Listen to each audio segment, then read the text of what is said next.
Hey, what's going on guys? John here. Today we're actually going to be doing an unboxing and a demo for the DB Power S5 Full HD projector. So I'm going to go ahead and I'm going to unbox this, and then we'll actually set it up in a location where I have my projector just so you can actually see what it looks like. But I figured we start with an unboxing so we can actually go over all the features of the projector in terms of functionality and just start there first. So we have our user manual here. We'll check that out in a moment. Looks like we've got some accessories in here. We'll open that as well. And then here is the projector itself. So this thing is huge. So I've tested out a lot of different projectors, and this is probably, might be one of the biggest, if not the biggest, that I've tested so far. We have our power brick in here as well. Oh no, this is just a cover for the lens. And I just want to make sure we're not missing anything else. So that's all the accessories. So I guess to start, this comes with a cover here for the lens, which is always good so it doesn't get dust on it. So this just kind of pops on the front there. You have the DB Power logo. We have our power button up here on the top. And then in terms of functionality with this, if we come over to the side, you've got two HDMI ports, two USB ports. You've got a headset jack as well as an audio video jack. On the back side, this basically has your power cable connector. And then this also does have, and something I was curious about, you could see it has these mounting holes here. So you could actually mount this as needed to a stand or anything like that. It looks like there might even be something else here. I think this is just a filter that pops out. So this is a filter that pops out that you can clean over time here on the side. And then, again, this is the S5 model. It says light source LED lamp, 120 watts power, and just general specs there. So if we take the manual, we'll go through that here next, just to get some idea in terms of functionality. It does come with a remote control. We'll actually open up the accessories first before we go through the manual, and then we can just see everything that's included. So here's our power cable, pretty standard. Actually, I think that's an HDMI cable, my bad. And then here's the remote. Take this out of the packaging.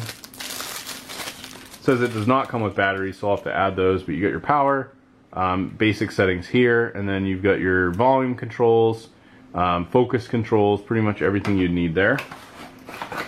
And here's our power cable, pretty standard. It has the two-prong power in the back. And then it also includes this audio video adapter, so this is basically your standard aux port to RCA, so kind of nice that they include that.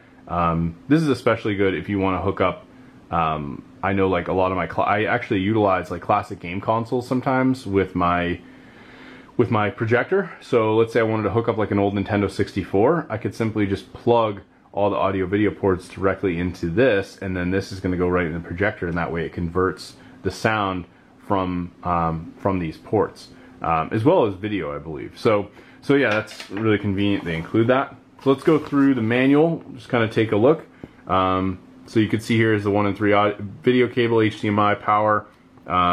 This says that it does basically work for 1920 by 1080p resolution, and then it does include streaming apps. So they'll be most likely your standard apps. The IR receiver is basically in the back there. This little guy here, which you can actually see on the back of the projector itself. I'll flip this up. So this is where the receiver it utilizes right here. It's kind of like a blank spot on the back. And then the other thing I was curious about was this is what they call a bass shock film. So this here, I guess, is supposed to help with like bass shock. So it's kind of interesting. I've never seen that before. This goes over all the power buttons. Gives you options on table or ceiling mounting. Shows you pretty much everything you need to know there. Talks about like correct and incorrect settings and how you might actually utilize this, how to use the remote. You could see kind of the different options here in terms of ceiling, projection, different installation modes, projection distance, depending on, you know, the type of settings that you're using. And then this goes through all the various settings. You can see it has a nice color menu for everything. You can utilize their autofocus features. They have an electric focus, auto keystone correction, screen alignment. So there's actually some really nice features built into this. I know one of the things I definitely have struggled with some of my past projectors was really just getting the picture and everything to come up the way that you want. So this one I'm going to be very curious to see how we can actually set this all up. It gets into Wi-Fi, utilizing all the different settings for that, setting up your wireless connection with your phone, using like Miracast with Android, for example, if you want to connect your phone. And then this just kind of goes over all of these various settings. You could utilize all the wired connections. It kind of goes over all of that. There's an office suite that you can connect this, and then it goes into connecting different types of devices. So it's very, very thorough in terms of everything that you'd possibly need here. Shows like how to connect a DVD player. So yeah, let's just jump over. I'm going to set this up and we'll just browse through some of the options so you can actually see them for yourself. But so far, just based on what I'm seeing in the manual, I'm pretty excited to actually test this out. All right, let's get to it. All right, so I've gone ahead and set up the projector here. This is basically just a test environment, so I don't really have the picture fully fleshed out, but I was able to add the batteries to the remote. And here you can see I have my projector screen up here. Overall, we'll just go through some of the menu options, give you some idea of what to expect. If you have any movie files, say set up through like a USB drive, you can play them here. Same with music. You've also got this Office suite, which is just sort of like a, you know, it has like word processing, Excel type spreadsheet functionality. You can also access pictures, and then if you want to connect your phone, you can either choose iOS or Android. You then also have all of your inputs there on the left hand side. You can go between AV, HDMI 1 and 2, and then you also have service.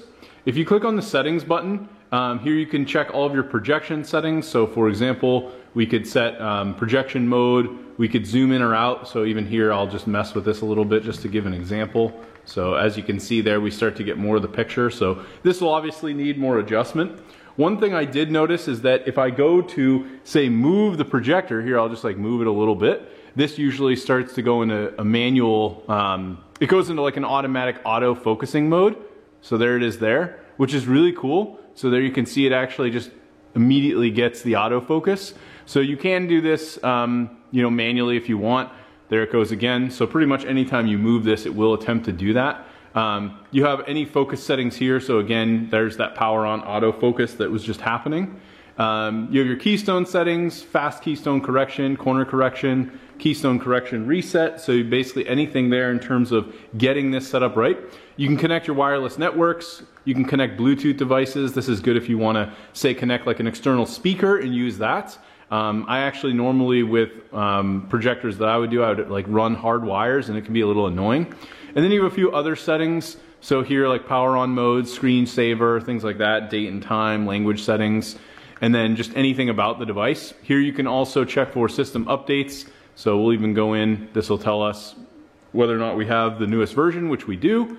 And the biggest thing would be ultimately just connecting a device to this and then being able to switch the inputs. There's an input button right on this, so if I wanted to say plug in a game console, I could just go to HDMI 1 or hook up a movie player, something like that. Again, I can also load movie files directly onto this, but overall I'm very happy with this. I do think this is a really nice unit. I have another projector currently, and I'm actually probably going to replace that one with this one because I'm so impressed with this, especially the auto correction features and the vibrance. Like you can even tell with the color of this, I'll get a little bit closer.